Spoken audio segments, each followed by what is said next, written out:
नमस्कार प्रिय विद्यार्थियों, आप सभी का इंग्लिश गुरु क्लासेज में स्वागत है। जैसा कि प्राथमिक कक्षाओं के लिए अंग्रेजी विषय को सरल और सुबोध बनाने के लिए हमने जो पहल की है, उस पहल का छठा वीडियो लेकर आज मैं आपके सामने हाजिर हूं। तो आशा करता हूं आपने पहले वाले भी 5 जो वीडियो है अच्छे से देखे होंगे और देखकर समझने का प्रयास किया होगा। तो पिछले वीडियो में हमने आई के जो 6 जनरल रूल्स है उनको पढ़ा और आज शुरुआत करते हैं इससे आगे 7वें नियम की कि आई है, उस आई की स्थिति कहाँ पर होती है, तो उसका प्रोनाउंसिएशन है, उच्चारण है, वो किस प्रकार किया जाता है। तो चलिए शुरुआत करते हैं कि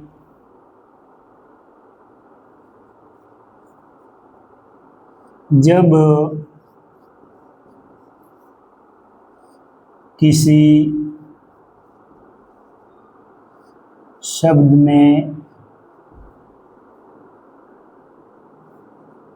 आई और उसके बाद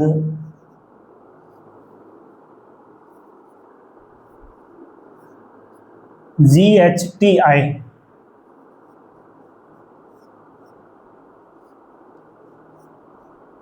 तो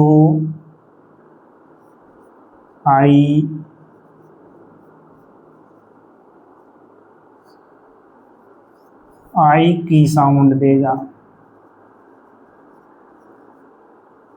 किसकी ध्वनि देगा? आई की साउंड है वो ही देगा। जैसे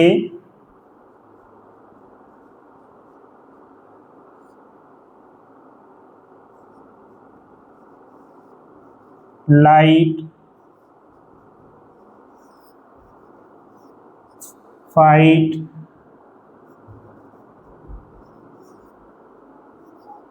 माइट, राइट, साइट, इस प्रकार के शब्द आते हैं कि कोई भी कंसोनेंट है और कंसोनेंट के बाद आई और आई के बाद GHT आता है। तो ध्यान रखें, GHT के बाद आई के बाद GHT आता है तो वो हमेशा आई है, वह आई की ध्वनि ही देगा। जैसे नाइट, इस प्रकार के शब्द हैं, इसकी ध्वनि ध्यान रखें, बार बार इसको पढ़े। Light, fight, might, right, site और नाइट।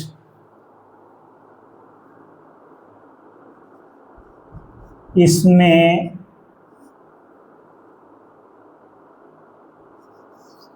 GH साइलेंट रहता है।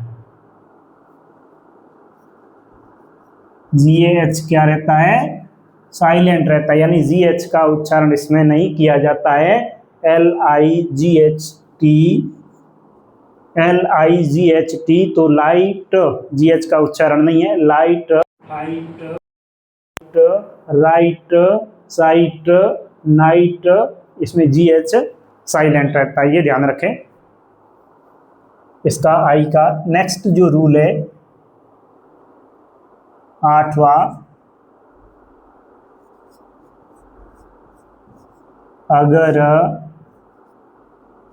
आई के बाद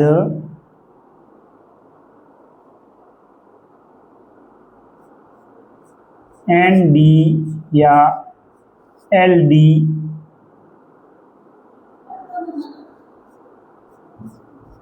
आए तो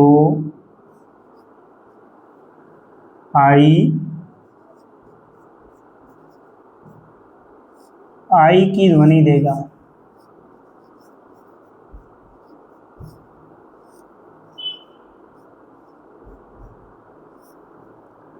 अगर किसी शब्द में आई आया और आई के बाद ND या LD आ गया है तो ध्यान रखें आई ही पढ़े इसको। जैसे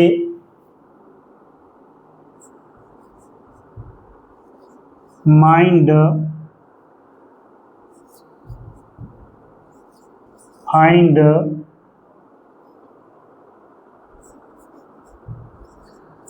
kind, mind, find, kind, grind, grind, child. तो ये ऐसे शब्द है जो आई के बाद एन डी या अगर एल डी आते हैं तो आई का जो उच्चारण है वो आई की तरह ही किया जाएगा, ये ध्यान रखें, ये इसका नियम है। नेक्स्ट है आई का नवा नियम कि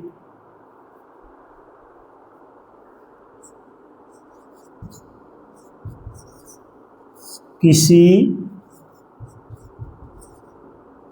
शब्द में एस या टी के बाद, एस या टी के बाद आई ओ एन आए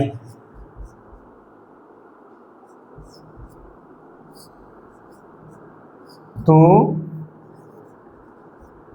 वहाँ आई अ की ध्वनि देगा। किसकी ध्वनि देगा? अ की ध्वनि ही देगा, ध्यान रखें। अगर ऐसा कोई शब्द है जिसमें एस या टी है और उसके बाद आई ओ एन आ गया है, जैसे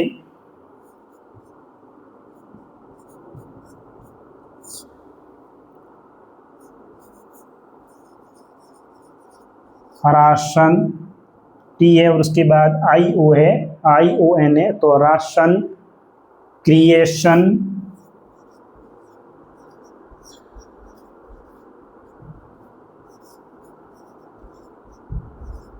fashion, creation, fashion,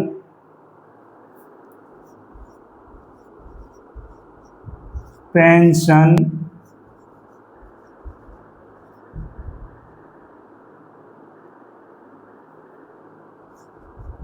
mention,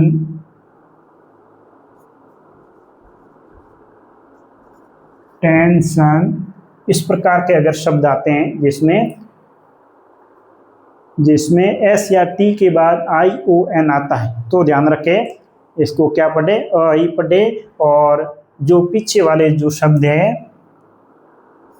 T I O N या एस आई ओ एन, इनसे श बनता है। क्या बनता है? ध्यान रखें, इनसे क्या बनता है? हमेशा अगर पीछे किसी शब्द के टी आई ओ एन या एस आई ओ एन है तो आप इसे श पढ़ें। Ration, creation, fashion, pension, mention, tension, attention. ठीक है, इस प्रकार के बहुत सारे शब्द है तो आप ध्यान रखें, इसमें हमेशा शन ही पढ़े। तो इस प्रकार से हमारे आई के जो रूल्स है वो कंप्लीट हो गए। ए का करवाया, ए ई आई, ठीक है, 3 वावल्स के जो नियम है वो कंप्लीट हो गए। अब चलते हैं चौथा जो वावल है ओ, कि ओ इस प्रकार से अगर शब्दों के बीच में या लास्ट में जहाँ भी आता है तो किस प्रकार की ध्वनि उत्पन्न करता है उसके बारे में देखते हैं। ओ के सामान्य रीडिंग रूल्स।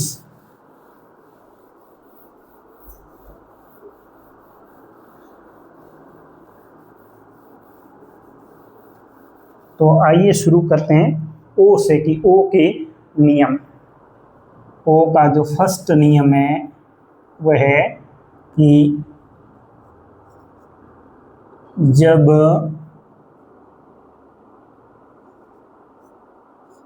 दो कॉन्सोनेंट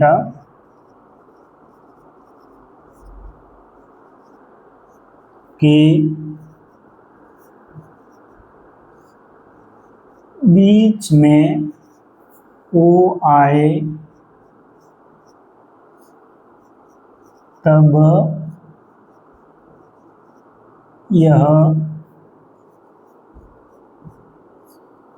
ओ की ध्वनि देगा। किसकी ध्वनि देगा? ओ की ध्वनि, यानी इसकी जो साउंड है वो ओ हो जाएगी। जैसे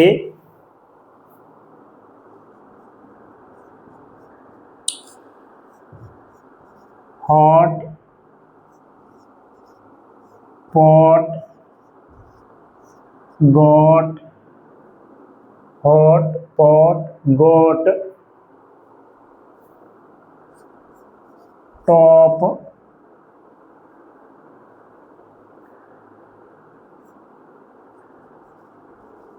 फॉन्ट, इस प्रकार के ओ की ध्वनि देंगे। ऐसे बहुत सारे शब्द हो जाते हैं। लॉग, ये शब्द है ओ की ध्वनि देंगे। नेक्स्ट है ओ का सेकंड नियम। ओ का सेकंड नियम यह है कि ओ के बाद अगर वाई आए किसी शब्द में,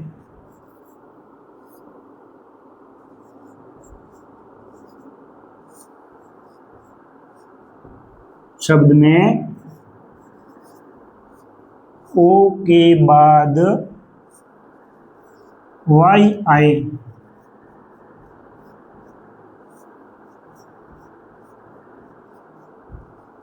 तो यह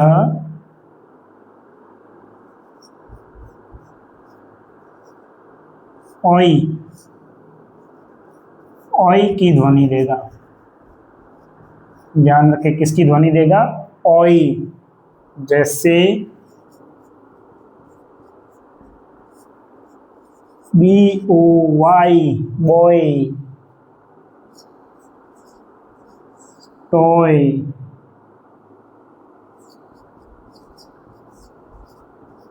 एंजॉय, रॉय, ऐसे शब्द ध्यान रखें।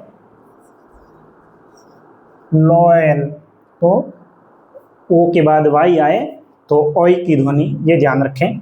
नेक्स्ट है ओ का तीसरा नियम। ओ का तीसरा नियम ये कहता है कि अगर ओ के बाद आई आए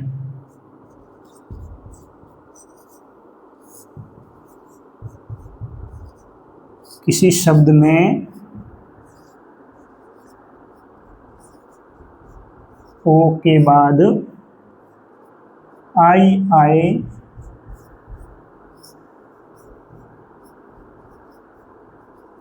तो यह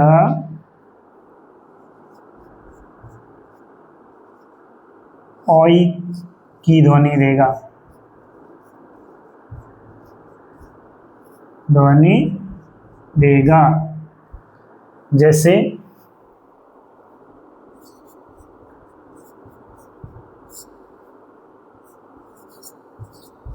बॉयल,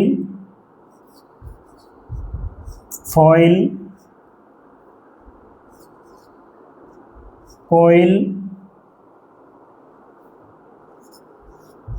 शॉइल, बॉयल, फॉइल, कोयल, शॉइल,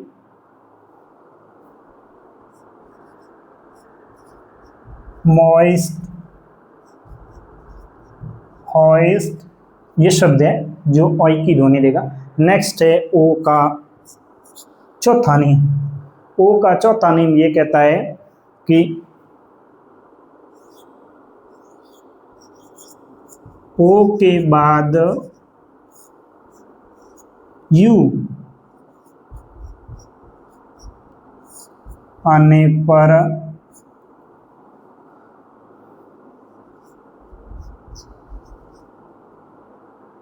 आउ की ध्वनि, आउ की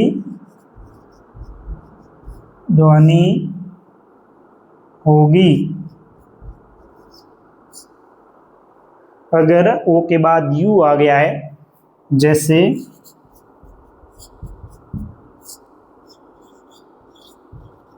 राउंड,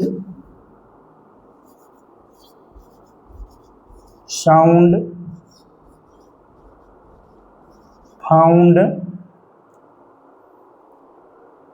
इस प्रकार के शब्द है।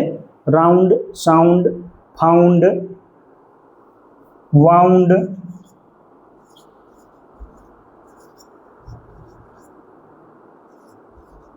बाउंड, ये शब्द है तो औ की ध्वनि देंगे। नेक्स्ट है ओ का पांचवा नियम। ओ का पांचवा नियम ये है कि तो स्याही डाल देते हैं, थोड़ी सी हल्का दिख रहा है, 1 मिनट लगेगा।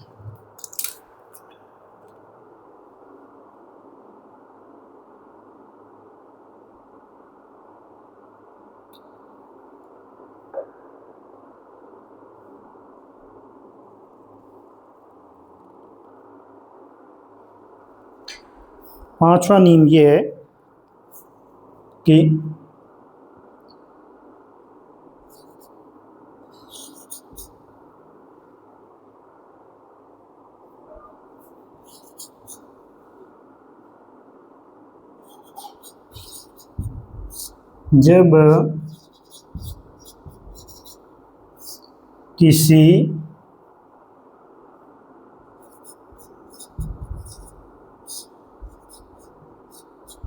जब किसी शब्द में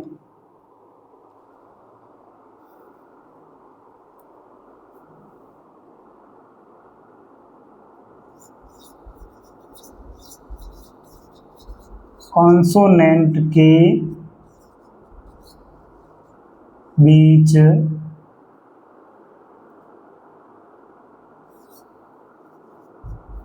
ओ आए तथा लास्ट वाले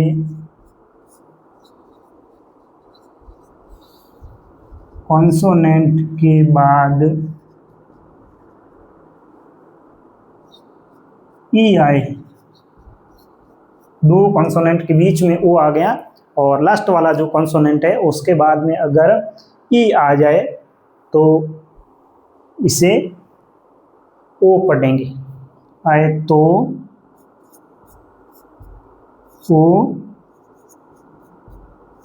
ओ की ध्वनि देगा। किसकी ध्वनि देगा? ओ की ध्वनि देगा। ये ध्यान रखें, दो कॉन्सोनेंट है, दो कॉन्सोनेंट के बीच में ओ आ गया है और ओ लास्ट वाला जो कॉन्सोनेंट है उसके बाद अगर ई आ गया है तो ये ओ की ध्वनि देगा। जैसे मोर, बोर, होल, होल, इस प्रकार के शब्द हैं। मोर, बोर, टोल, पोल, रोज। लेकिन इसमें एक एक्सेप्शन है, एक्सेप्शन ये है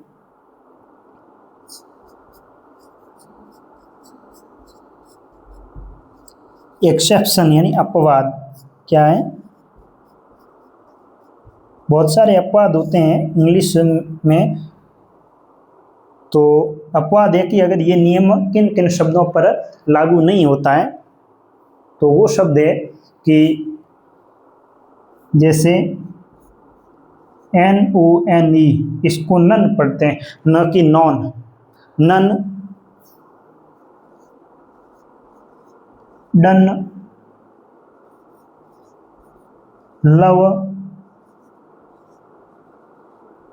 सम, और भी ऐसे कुछ शब्द हैं जो हो सकते हैं जो एक्सेप्शन के रूप में काम करते हैं। नेक्स्ट इसका छठा नियम है ओ का। छठा नियम ये कहता है कि अगर ओ के बाद ए आए तो ये अ की ध्वनि देगा, ओ की ध्वनि देगा। अगर ओ के बाद ए आए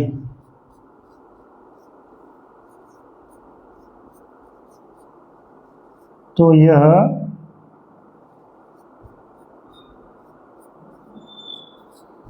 ओ की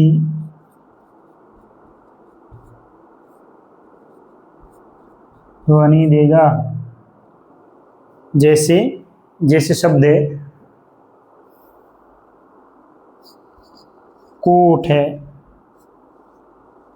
लॉन है, कोट, लॉन, गोट,